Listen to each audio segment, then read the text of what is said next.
Ayan na bang ulam? It's not gonna be enough. Oh, well, yeah, we can sit there.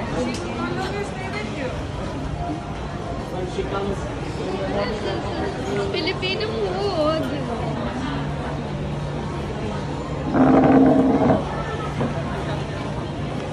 Okay, we have here crispy pata. Crispy pata.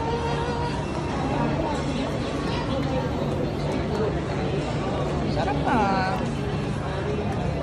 Anong next? I ordered crispy pata. No, yours is not crispy pata. Yours is Shit sisig. Oh my god, I love the crispy pata. Crispy pata.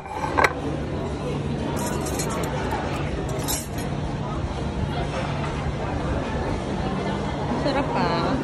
I love that ah. I love the food.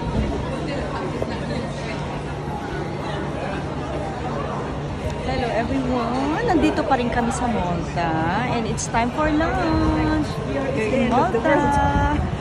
We are here. Oh yeah, Filipino food. I love this one. Oh yes, ang sarap. Where's the halo-halo?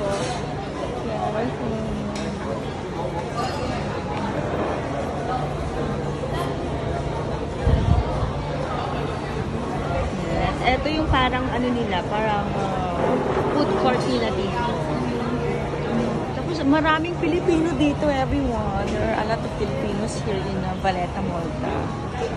And one of the waitress in a restaurant, she recommend this, you know, this Pinoy street food. Kaya ang sarap.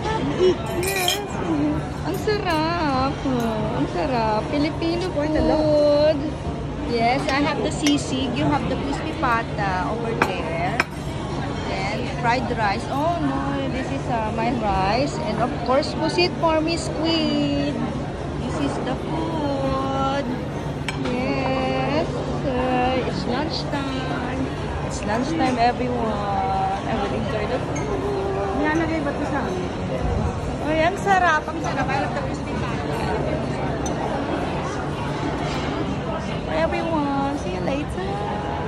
See you, Arlene.